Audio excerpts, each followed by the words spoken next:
다윗은 성전 건축을 갈망했지만 하나님이 허락하지 않으셨습니다. 그래서 다윗은 성전 건축 준비를 열심히 했고 그의 아들 솔로몬이 성전 건축을 완성했습니다. 솔로몬이 성전을 완공하고 봉헌 기도를 마쳤을 때에 하늘로부터 불이 내려와 제물을 사르고 하나님의 영광이 성전에 가득했습니다. 그 찬란한 영광 가운데에 하나님께서 밤에 솔로몬에게 주신 약속의 말씀이 오늘 우리가 함께 읽은 이 역대하 7장의 말씀입니다. 하나님께서는 혹시 재앙이 닥치고 땅이 황무해질지라도 내 백성이 기도하면 내가 다시 회복시키겠다고 약속하셨습니다. 이 약속의 말씀은 솔로몬에게만 주신 것이 아니라 세상을 향하여 하나님의 영광을 드러내야 할 교회와 성도들에게 주시는 약속이자 소망의 메시지입니다. 하나님의 약속과 소망의 메시지를 붙들고 우리가 교회와 이웃을 위해 기도할 때에 놀라운 회복의 역사가 일어날 것입니다. 여러분, 지금 우리나라 상황에 대해서 어떻게 생각하십니까? 하나님을 인정하는 믿음의 삶, 그리고 하나님을 의지하는 나라와 민족으로 교회로 세워져 가고 있습니까? 아니면 사람의 방법과 사람의 힘을 의지하는데 더 몰두하고 있습니까? 나라 민족의 상황을 우리가 너무나도 잘 알고 있기 때문에 우리는 교회와 이웃을 위해 더 열심히 기도해야 합니다. 특별히 그 기도가 단지 환경이 나아지기만을 바라는 것이 아니라 그들이 하나님의 얼굴을 경험하도록 간구해야 합니다. 그러기 위해 오늘 말씀을 통해 우리가 어떻게 해야 할지 함께 살펴보고자 합니다. 가장 먼저 우리가 낮아져야 합니다. 나부터 시작되어 우리가 하나님의 그 회복의 역사를 경험해야 합니다. 그래서 하나님께서 뭐라고 말씀하십니까? 내 일컬음으로 일컫는 내 백성이 그들의 악한 길에서 떠나 스스로 낮추고 기도하여 내 얼굴을 찾으면 이라고 말씀하십니다. 스스로를 낮추라는 것입니다.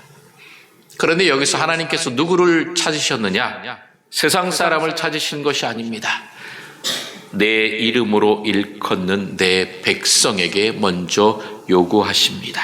즉 나라와 민족과 여러 가지 환경이 어려운 문제는 그 세상의 악함 때문이 아니라 바로 믿는 사람들이 빛과 소금의 역할을 감당하지 못했기 때문에 어려움이 생겼다라고 하는 뜻입니다. 하나님, 나는 잘하고 있는데 다른 사람이 못합니다. 왜 이리 악한 사람이 많습니까? 정직한 사람이 없는 것 같습니다. 라고 불평하고 지적하기는 참 쉽습니다. 그러나 하나님은 우리들에게 내 이름으로 일컫는 내 백성이라고 하나님의 자녀, 하나님의 백성이라고 불리는 성도들이 먼저 악한 길에서 떠나 스스로 낮추고 기도하라고 우리들에게 명령하시는 것입니다.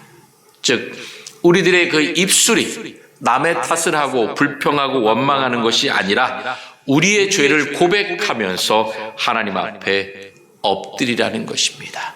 겸손히 무릎 꿇고 하나님의 얼굴을 찾으라는 것입니다. 나 한 사람부터, 나부터 시작해서 우리 믿음의 사람들이 하나님 앞에 진실하게 낮아질 때에 교회와 나라, 민족 모든 곳에 하나님께 주시는 축복의 통로가 열리게 된다라고 하는 것입니다. 1857년 미국의 경제 공황이 닥쳤을 때에 많은 사람들이 낙심했습니다. 그럴 때에 뉴욕의 이 제레미 램피어라고 하는 한 사람이 교회 3층에서 혼자 기도를 시작했습니다. 처음엔 혼자 했지만 점차 많은 사람들이 모여들어서 낮 12시가 되면 직장인들이 모여서 함께 무릎을 꿇었습니다. 이 기도를 통해 뉴욕 전체에 기도의 불길이 퍼졌고 2년 만에 미국 전역에서 100만 명 이상의 사람들이 회심하는 대부흥의 역사가 일어났던 것입니다. 그 한 사람의 꿇는 그 무릎의 기도가 국가라고 하는 공동체를 살린 것입니다. 사랑하는 성도 여러분, 남을 바라보지 말고 우리가 먼저 하나님 앞에 무릎을 꿇어야 합니다. 내 입술이 회개해야 합니다. 그렇다면 무엇을 회개해야 할까요? 회개하라고 하면 주님 회개합니다, 용서해 주십시오 라고 하지만 그 다음엔 내가 무슨 잘못을 지었더라 이렇게 생각할 때가 참 많습니다. 그러므로 우리는 내 모습 그리고 우리들의 현실을 정확하게 바라보아야 하나님 앞에 자복하며 회개할 수가 있습니다. 가장 먼저 여러분, 우리 교회의 모습을 한번 돌아보십시오. 세상이 교회를 걱정하고 염려하고 있습니다. 교회나 이단이나 그게 그거지 다 똑같다, 자기 욕심을 차리고 있다라고 세상으로부터 손가락질 당합니다. 교회가 세상의 방식을 따라갔던 것들을 우리는 회개해야 합니다. 하나님의 방법이 아니라 세상의 방법, 사람의 생각으로 다 될 것이라고 생각하며 외형적인 모습에 치중하고 한 사람의 영혼을 소중히 여기지 못했던 모습들을 회개해야 할 것입니다.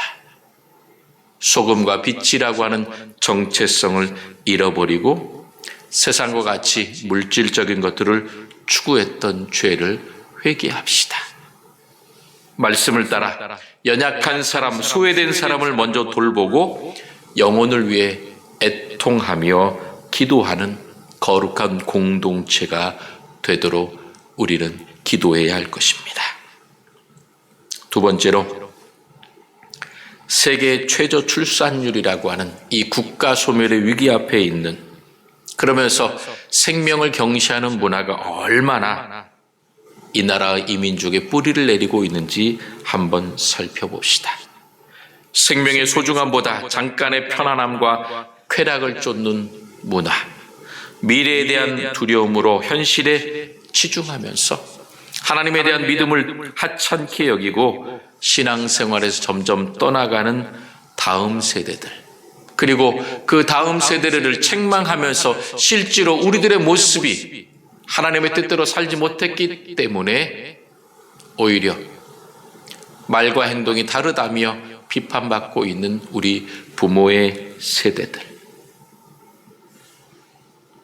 특별히 그 가정이 믿음의 가정으로 세워지도록 우리가 기도하고 간구해야 할 텐데, 결혼하는 데 있어서 정작 중요한 것이 무엇인지 생각하지 못하고 세상과 똑같이 좋은 집, 그리고 예물과 예단과 모든 것들이 좋아야 한다라고 하는 이런 세상적인 가치관으로 우리의 자녀들의 앞날을 우리가 준비하고 있는지 모든 것들을 돌아보아야 할 것입니다.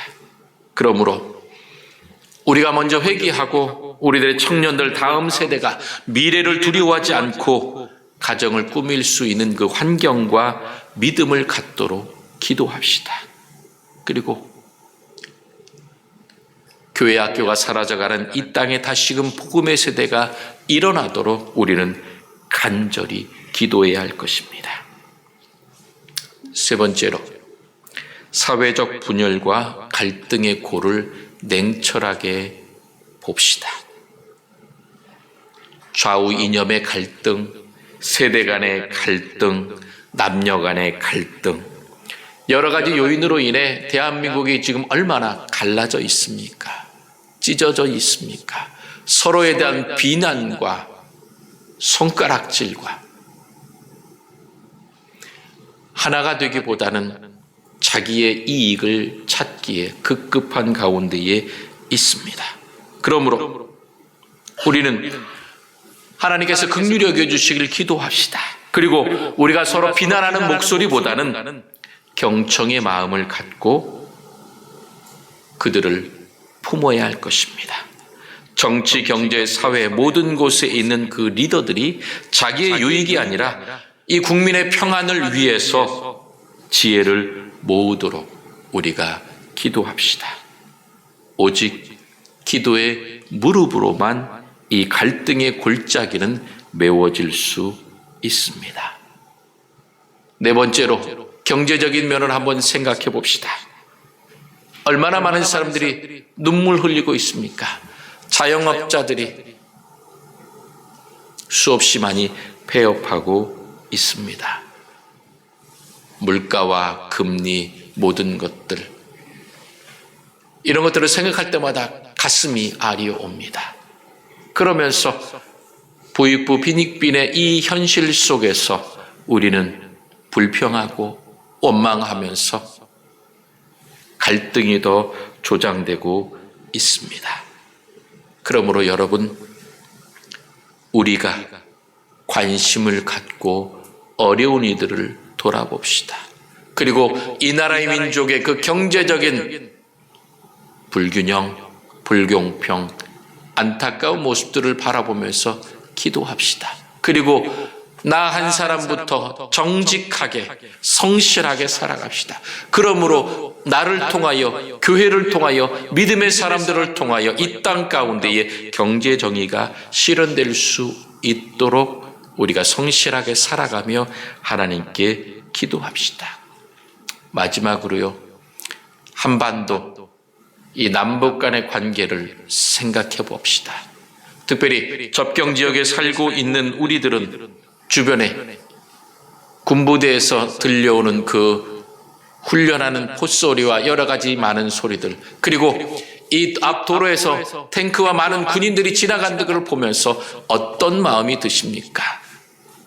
하나님, 복음 안에서 통일이 되게 하여 주시옵소서.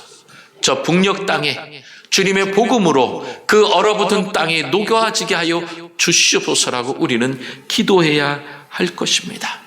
특별히 지하교회 교인들의 그 눈물의 기도를, 그리고 그 굶주림과 억압 가운데 있는 북한 동포들에게 하나님의 자비와 긍휼이 임하게 해달라고 기도합시다.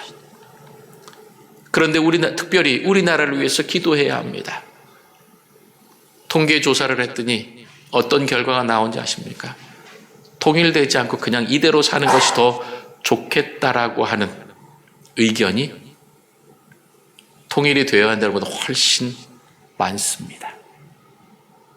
그러므로 우리가 이 나라와 이 민족, 특별히 북녘 땅, 분단된 나라와 민족을 바라보면서 더 깊이 눈물 흘려 기도해야 할 것입니다. 이처럼 현실을 바라보니 기도할 것이 너무나도 많습니다. 우리가 믿음의 사람으로 회개해야 될 것이 참 많습니다. 그러므로 우리는 하나님의 얼굴을 구하면서 우리가 먼저 악한 길에서 떠나야 합니다. 14절에 하나님께서 뭐라고 약속하십니까? 내가 하늘에서 듣고 그들의 죄를 사하고 그들의 땅을 고칠지라 약속하셨습니다. 우리가 돌이켜야 합니다. 우리가 이 현실의 아픔을 바라보면서 안타까운 마음으로 문제의 길로 가는 것이 아니라 하나님의 얼굴을 구하며 하나님께로 돌이켜야 합니다. 하나님의 얼굴을 구해야 합니다. 그런데 실제적으로 우리는 하나님의 그 얼굴을 구하는 것보다 하나님의 그 손을 구할 때가 참 많습니다. 하나님께서 그 능력의 손을 펼치셔서 내 모든 문제를 다 해결해 주십시오. 내 문제만 해결되면 됩니다라고 그 하나님의 손을 구할 때가 더 많습니다. 그런데 하나님은 얼굴을 구하라고 명령하셨습니다. 얼굴을 구한다는 것은 무엇입니까? 하나님과 그 얼굴과 얼굴을 대하여 보면서 하나님과의 깊은 교제 속에서 하나님의 그 사랑과 은혜를 내가 누리면서 하나님께 감사의 고백을 드리는 인격적인 교제 속에서 살아가라는 것입니다. 죄는 결국 무엇입니까? 내가 하나님의 얼굴로부터 내 등을 돌리는 겁니다. 하나님, 나 쳐다보지 마십시오. 내가 가고 싶은 대로 가겠습니다라고 하나님께로 등 돌리면서 내 마음대로 살아가는 것이 바로 죄인 것입니다. 그렇다면 회개한다는 것은 바로 방향을 돌이키는 것입니다. 하나님께로부터 등을 돌리는 것이 아니라 내 얼굴이 하나님의 얼굴을 정면으로 바라보면서 주님 그 얼굴을 내게로 향하여 드사 내게 평강 주시기를 원합니다라고 주님의 얼굴을 바라보아야 한다는 것입니다. 여러분, 내 삶을 한번 돌아봅시다. 내가 주님의 얼굴을 구하는 것이 아니라 하나님과 나와 하나님 사이에 가려진 나의 죄악된 습관이 있습니까? 욕심이 있습니까? 그렇다면 그것을 하나님 앞에 내려놓읍시다. 하나님과 나 사이에 있었던 나의 이 욕심을 내려놓습니다. 나의 죄를 고백합니다라고 하나님 앞에 하나하나 다 내려놓아야 할 것입니다. 하나님의 얼굴을 마주보게 될 때에 하나님의 평강이 우리에게 임하게 될 것입니다. 그러면서 우리가 진정 깨달아야 될 것이 있습니다. 하나님께서 약속하신 땅을 고친다고 하는 것은 단순하게 경제적인 회복과 번영만을 의미하는 것은 아닙니다. 하나님과의 깨어진 관계가 회복됨으로써 모든 삶의 영역에 온전하게 전인적으로 치유되고 회복되는 역사를 경험하게 된다는 것입니다. 우리가 낮아지고 하나님의 얼굴을 구하게 될 때 기도의 응답은 나에게서, 나 한 사람에게서 멈추는 것이 아니라 공동체로 이 세상과 이 땅을 향하여 흘러가게 됩니다. 교회 공동체로 나라 민족으로 흘러가게 되어 하나님께서 우리의 기도, 믿음의 사람, 그 한 사람 한 사람의 기도를 통해서 사회와 이웃의 상처를 치유하고 회복하시는 것입니다. 회개하고 하나님의 얼굴을 구하는 우리를 향해서 하나님께서 15절에 뭐라고 약속하십니까? 이곳에서 하는 기도에 내가 눈을 들고 귀를 기울이겠다라고 약속하셨습니다. 교회의 기도는 세상을 향한 하나님의 눈과 귀가 머무는 축복의 출발점입니다. 우리가 고통받는 이웃을 위해 눈물을 흘릴 때 하나님께서 그 눈물을 기억하시고 이 땅을 고치기 시작하십니다. 우리의 기도가 땅을 고치고 회복하는 축복의 통로가 되는 것입니다. 그러므로 여러분, 우리가 구체적인 중보기도 제목을 하나하나 적어서 기록해야 할 것입니다. 가족, 그리고 교회에서 함께 신앙생활하는 성도님들, 그리고 우리가 함께 사는 이 두포리와 마사니, 또 손유리, 법원이, 우리들의 삶의 지경이 있는 그 곳곳마다 어려운 사람들, 그리고 그곳에 하나님의 자비와 긍휼이 풍성하게 임하도록 우리가 그곳에 필요한 사람들의 이름을 적고 기도합시다. 우리의 기도를 통하여 하나님의 회복이 일어나게 될 것입니다. 이렇게 하나님의 얼굴을 구하는 이유는 무엇입니까? 하나님께서 약속하셨습니다. 16절에 뭐라고 약속하셨습니까? 내 눈과 내 마음이 항상 여기에 있으리라. 기도하는 이곳에 하나님의 눈과 마음이 있기 때문에 우리의 기도를 들으시겠다고 약속해 주셨습니다. 그리고 또한 17절에 뭐라고 약속하셨습니까? 내가 내게 명령한 모든 것을 행하며 내 율례와 법규를 지키면 내 위가, 즉 이스라엘을 다스릴 자가 너로부터 끊어지지 않을 것이다. 내 왕위를 견고하게 세워주시겠다라고 하나님께서 약속해 주셨습니다.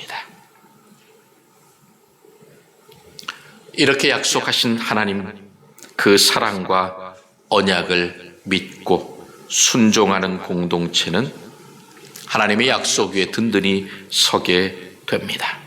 하나님의 신실하신 약속을 신뢰하고 약속을 지키기 위해 노력하는 그러한 성도들의 삶에, 그들의 삶의 지경에 하나님께서 놀라운 변화와 사랑으로 채워주실 것입니다. 하나님은 단순히 우리의 기도를 듣기만 하시는 분이 아니라 눈을 들고 귀를 기울이신다라고 말씀하십니다. 우리가 무릎을 꿇을 때에 하나님 앞에 우리의 두 손을 들고 간절히 부르짖을 때에 하나님께서 그 눈을 들어서 그래 사랑하는 나의 자녀들이 기도하고 있구나. 그리고 그 귀를 열어서 그 기도하는 한마디 한마디를 하나님께서 다 듣고 계신다고 하는 것입니다. 하나님께서 보고 듣는다는 것은 무엇입니까? 이미 하나님께서 일하기 시작하셨다는 것입니다. 우리들의 인간적인 조건과 환경, 미래가 어두워 보일지라도 하나님의 약속을 붙잡는 그 기도의 사람이 있다면 그 공동체는, 교회는, 나라, 민족은 결코 무너지지 않습니다. 우리가 잘 아는 네덜란드는 국토의 상당 부분이 바다보다 낮아 늘 범람의 위협 속에 살아왔습니다. 그래서 네덜란드 사람들은 거대한 방조제를 쌓고 물을 퍼내면서 그 땅을 지켜왔습니다. 그래서 그 방조제에 틈이 생기거나 물결이 넘치면 즉시 퍼내고 밤에 그곳을 돌아보면서 주의하며 경계를 게을리하지 않았습니다. 그래서 그 네덜란드 사람들은 그 생업의 터전과 삶의 터전을 안전하게 지켜왔습니다. 성도 여러분, 그렇다면 우리들의 영적인 방조제는 무엇입니까? 바로 하나님의 약속입니다. 하나님께서 약속으로 이미 우리들의 삶의 터전을 지켜주시겠다고, 보호해 주셨다고 약속하셨습니다. 그리고 그 넓은 품으로 우리를 날마다 안아주고 계십니다. 그러므로 세상의 거친 파도가 아무리 몰려와도 하나님께서 지켜주시기 때문에 우리들은 평안함과 기쁨 가운데 살아갈 수가 있습니다. 그러므로 여러분, 이러한 영적인 방조제를 더욱 견고하게 든든히 세우십시오. 하나님의 약속의 말씀을 붙들고 간구하십시오. 하나님의 약속의 말씀을 붙들고 감사하십시오. 그리고 우리의 모든 처지를 고백하며 하나하나 기도하십시오. 하나님께서 듣고 해결해 주실 것입니다. 그러면서 솔로몬에게 뭐라고 말씀하십니까? 이스라엘을 다스릴 자가 내게서 끊어지지 아니할 것이다 라고 약속하셨습니다. 이 솔로몬에게 약속하셨던 이 놀라운 축복은 오늘 기도의 무릎을 꿇는 자들을 통해 나와 우리 파평교회 성도들의 가정과 이 나라와 이 민족 위에 풍성하게 흘러가게 될 것입니다.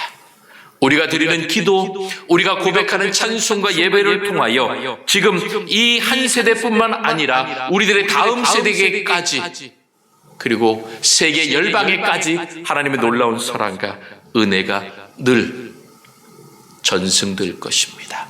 풍성하게 흘러가게 될 것입니다. 사랑하는 성도 여러분, 하나님은 이 땅의 황무함과 문제와 고통과 아픔을 보면서 한탄만 하라고, 불평하라고 우리를 부르신 것이 아닙니다. 오히려 이 황무한 땅, 눈물과 고통이 아픔이 있는 이 땅을 고치기 위해 우리로 하여금 너희는 내 이름으로 일컫는 내 백성이라고 말씀하시면서 우리가 먼저 겸손하게 무릎 꿇고 기도하면서 하나님 얼굴을 구하라고 우리를 부르신 것입니다. 우리가 먼저 하나님의 얼굴을 구하고 하나님 앞에 나아가야 합니다. 그럴 때에 하나님께서 많은 사람들에게 하나님의 영광과 능력을 보여주십니다. 교회는 하나님의 영광을 드러내는 거룩한 그릇입니다. 거룩한 그릇으로 그 그릇을 깨끗하게 하도록 우리는 날마다 하나님의 얼굴을 구해야 합니다. 거룩함과 정결함, 말씀 안에서 우리들의 모습을 늘 되돌아보아야 한다는 것입니다. 하나님의 영광을 드러내는 가장 강력한 방법이 바로 이웃과 나라와 교회를 위해서 꿇는 기도의 무릎의 사랑이 가장 강력한 도구인 것입니다. 우리 이웃의 아픔을 나의 것으로 여기고 기도할 때에 세상은 교회를 통해서 하나님의 사랑을, 하나님의 영광을 경험하게 될 것입니다. 우리의 기도는 보이지 않는 곳에서 이 교회와 이웃, 교회와 세상을 단단하게 연결해 주는 축복의 다리가 될 것입니다. 우리가 꿇는 그 기도의 무릎이 우리 가정뿐만 아니라 교회뿐만 아니라 세상의 모든 생명을 살리는 생명의 무릎이 될 것입니다. 우리가 꿇는 기도의 무릎이 이 나라와 이 민족을 살리는 유일한 희망입니다. 우리가 교회에 모여 그리고 각자의 처소에서 이웃을 위해 나라를 위해 무릎을 꿇을 때 하나님의 그 영광은 교회를 넘어서 우리들의 가정을 넘어서 이 세상을 향해 파도처럼 강하게 밀려가게 될 것입니다. 하나님의 영광이 나타나고 하나님의 능력이, 하나님의 회복의 역사가 일어나게 될 것입니다. 왜냐하면 이곳에서 하는 기도에 내가 눈을 들고 귀를 기울이리라 약속하셨기 때문입니다. 거듭 말씀드립니다.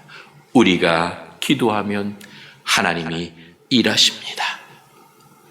우리를 살리기 위해 겟세마네 동산에서 무릎 꿇고 그 땀방울이 빗방울이 되기까지 기도하셨던 예수님을 기억하십시다.